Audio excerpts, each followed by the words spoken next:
अस्सलाम वालेकुम, कैसे हैं आप सब लोग। I hope you all are doing great. Let's start today's video. आज की वीडियो में हम दो प्रोडक्ट्स जो कि एक पाकिस्तानी ब्रांड निर्वाणा बोटैनिक्स के हैं उन पे रिव्यू करने वाले हैं। ये दोनों प्रोडक्ट्स मैंने खुद ख़रीदे थे। मैंने पहले एक शॉपिंग हॉल की वीडियो अपलोड की थी, उसमें मैंने इनका बताया था कि मैंने इनको अभी फ़र्स्ट टाइम परचेज़ किया और जब मैं इनको यूज़ करूँगी तो मैं आपको बता दूँगी। मैंने इसको तकरीबन 1 मंथ तक यूज़ किया है, जिसमें शैम्पू को मैंने 2 से 3 दफ़ा यूज़ किया है और ऑयल को मैंने तकरीबन 3 दफ़ा यूज़ कर लिया है। इतना टाइम यूज़ करके आपको किसी भी प्रोडक्ट का बहुत इजीली अंदाज़ा हो जाता है। अगर हम उनके ऑयल की बात करें, it is intense treatment hair oil, organic blend of 9 oils for natural hair strength and growth. इसके ऊपर कहीं भी ये मेंशन नहीं है कि इसमें जो 9 ऑयल्स हैं वो कौन से हैं। इवन तो उनको मेंशन करना चाहिए था, क्योंकि इंग्रेडिएंट लिस्ट आपको पता होनी चाहिए किसी भी प्रोडक्ट की जो आप यूज़ कर रहे हैं। If will talk about it's packaging, इसकी पैकेजिंग देखने में तो प्यारी लगती है कि जी ये इस तरह से आपके ड्रेसिंग टेबल पे पड़ा हो तो बहुत खूबसूरत लगता है, लेकिन जब बारी आती है इसको यूज़ करने की, इसके ऊपर एक ये इस तरह का ये पंप आता है, जिस तरह से मोस्टली फाउंडेशन वगैरह के ऊपर पंप होता है ना। मुझे जो इसको यूज़ करने में मेजर इशू आया ना, अगर हम सिर्फ एप्लीकेशन की ही बात करें तो इसको जब आप पंप की हेल्प से अपने स्कैल्प पे तो अप्लाई कर लेते हैं, ये देखें अभी जैसे यहाँ से ये नीचे गया ना, बिल्कुल इसी तरह से ये नीचे फ्लो कर जाता है। फिर जब हम इसके ऊपर कैप लगाते हैं तो इसको रख देते हैं, ये बहुत ज़्यादा मेस क्रिएट हो जाता है। मुझे ऑयल्स की ये चीज़ नहीं पसंद। आराम से जब आप उसको रखें तो वो जगह गंदी नहीं होनी चाहिए, बस ये चीज़ मुझे बहुत इरिटेट करती है। आप में से भी मोस्टली लोगों को ये करती होगी। इसकी पैकेजिंग में ये मुझे एक ड्रॉबैक लगा, ठीक है। नेक्स्ट, अब अगर हम इस प्रोडक्ट की बात करें कि ये किस तरह का है, मेजर जो ये क्लेम कर रहे हैं ना वो 4 चीज़ें कर रहे हैं। द वन इज़ कि ये आपके बालों को शाइन प्रोवाइड करेगा, increase volume, strengthen hair roots and ये हेयर फॉल को प्रिवेंट करेगा। ओके, जब मैंने पहला इंप्रेशन अगर मैं आपके साथ इस प्रोडक्ट का शेयर करूं तो इसकी स्मेल थोड़ी सी तेज़ है। मीन्स मे भी आपने वो मगजियात के तेल का आपको पता हो, वो ना बिल्कुल नेचुरल होता है और वो आपको किसी भी पंसार और किसी भी होम्योपैथिक स्टोर से मिल जाएगा, ठीक है। सेम टू सेम इसकी स्मेल उसके जैसी है। अगर तो you are not a big fan of smell या आपको ऐसे ऑयल्स नहीं पसंद जिससे आपके सर में दर्द शुरू हो जाए, तो फिर ये आपके लिए बिल्कुल नहीं है, क्योंकि फिर आपका सर दर्द स्टार्ट हो जाएगा इस ऑयल की वजह से। मुझे ऑयल्स की स्मेल से ऐसा कोई इशू नहीं है, तो मुझे इसको लगाने में कोई मसला नहीं हुआ। मैंने इसको जब फर्स्ट टाइम यूज़ किया था, उसके बाद मेरे आफ्टर वॉशिंग माई हेयर मेरे बाल बहुत ज़्यादा स्मूथ हो गए थे, सिल्की हो गए थे, शाइनी हो गए थे।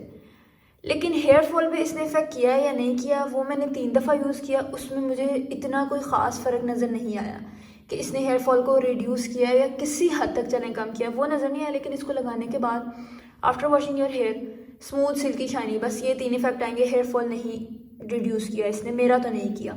अगर तो आपके बाल बहुत ज़्यादा ड्राई हैं, बहुत ज़्यादा रफ़ हैं, बहुत ज़्यादा मुरझा गए हैं, तब आप इसको ले सकते हैं। लेकिन अगर आपको हेयर फॉल का इशू है तो फिर आप ये वाला ऑयल मत लें।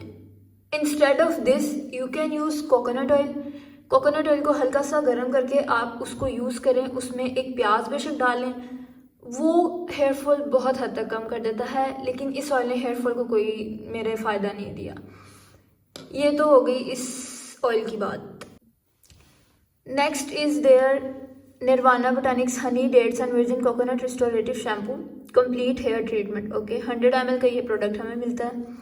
इस साइड पे इसकी सारी इंग्रेडिएंट्स लिस्ट मेंशन है, यहाँ पे डायरेक्शन मेंशन है, और यहाँ पे कि ये किन लोगों को लेना चाहिए, किस हेयर इशू पे ये काम करेगा। For restoring dry and damaged hair, treats hair fall.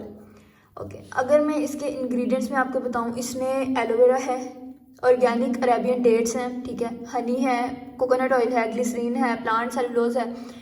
इसके अंदर सारे नेचुरल इंग्रेडिएंट हैं, इसके अंदर सल्फेट नहीं है। ये एक सल्फेट फ्री शैम्पू है। सल्फेट मोस्टली हमारे बालों को डैमेज करता है, इसमें ऐसा सल्फेट का कोई फैक्टर शामिल नहीं है जिसकी वजह से आपके बाल डैमेज हों। अब इसकी पैकेजिंग ये सेम पंप की तरह है। ये शैम्पू है तो इसको यूज़ करने में ऐसा कोई इशू नहीं होता। इस तरह से ओपन, और इसका थोड़ा इस तरह का इसका टेक्सचर है, और इस तरह का ये वाइट ग्रेश कलर का ये शैम्पू अंदर से निकलता है। ये कैन सी इसका थोड़ा स्लाइमी टेक्सचर है। मैंने इसको 3 दफ़ा यूज़ किया। जब मैंने इसको फर्स्ट टाइम यूज़ किया था ना, मेरे बालों पे किसी किस्म का ऑयल, किसी किस्म की कोई भी चीज़ नहीं थी। सिर्फ मैंने अपना हेयर वॉश करना था सिंपली, जो हमें वॉश की ज़रूरत होती है। किसी भी होम रेमेडी या कोई भी चीज़ बालों पे अप्लाई नहीं की हुई थी मैंने। उस टाइम पे मुझे इसके 3 पंप्स, नहीं पंप्स में तो ये इतनी सी क्वांटिटी आती है, इतनी क्वांटिटी में नहीं, इस तरह के 7 पंप्स, 5, 6, 7 इतने पंप्स, और उसमें भी 3 टाइम्स मैंने फर्स्ट टाइम में ये यूज़ किया था। क्योंकि मेरे बालों की लेंथ मीडियम है, मेरे बाल नहीं इससे साफ़ हो रहे थे, विद 1 और 2 राउंड्स नहीं क्लियर हो रहे थे, तो मुझे इसके 3 राउंड्स लेने पड़े थे इस शैम्पू के। उसके बाद जब मैंने अपने बालों को ड्राई वगैरह किया, मैंने एयर ड्राई किया था, मैंने कोई ब्लो ड्राई या किसी भी ड्रायर की हेल्प से नहीं किया था। मैंने अपने बालों में कोई सीरम कुछ भी नहीं लगाया था, क्योंकि मैं इसको टेस्ट करना चाह रही थी। उसके बाद after washing my here with this shampoo, मेरे बाल बहुत ज़्यादा सॉफ्ट हो गए थे, सिल्की हो गए थे और बिल्कुल स्ट्रेट हो गए थे। मेरे बाल नेचुरली वेवी हैं, इतने वेवी नहीं हैं, थोड़े बहुत हैं, लेकिन वो भी बिल्कुल, वो वेव्स भी ख़त्म हो गई थी और बिल्कुल मेरे बाल स्ट्रेट स्मूथ हो गए थे, ड्रीम हेयर जिसको आप बोलते हैं, after using this for the very first time. उसके बाद मैंने इसको यूज़ किया ऑयलिंग के बाद। जब मैंने अपने बालों पे ऑयलिंग की हुई थी, इन्हीं का मैंने ऑयल यूज़ किया था, तो मैंने ये वाला शैम्पू यूज़ किया। लेकिन उसके बाद से ये मुझे बिल्कुल पसंद नहीं है, क्योंकि इसके मैंने 6-7 दफ़ा मैंने इसको यूज़ कर लिया। 6-7 बार यूज़ करने के बाद मेरे बालों से सारा ऑयल ख़त्म हुआ था। वो ऑयल किसी तरह से निकल ही नहीं रहा था।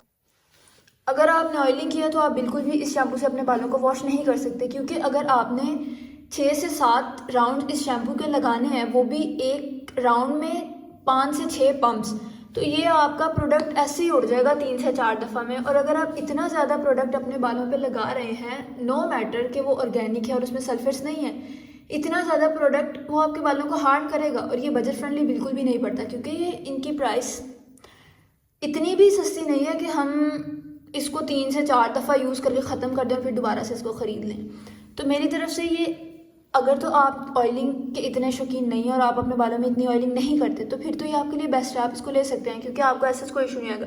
लेकिन मुझ जैसे लोग जो हर दफ़ा नहाने से पहले ऑयलिंग करते हैं, उनको ऑयलिंग की ज़रूरत होती है, तो फिर उनके लिए ये नहीं ठीक।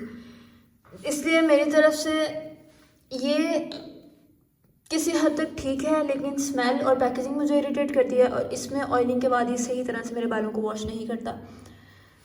तो I will definitely not repurchase these 2 products again. These are not recommended for you guys. That's all for today's video. I hope आपको वीडियो अच्छी लगी होगी। Don't forget to subscribe and like my channel. अल्लाह हाफिज़।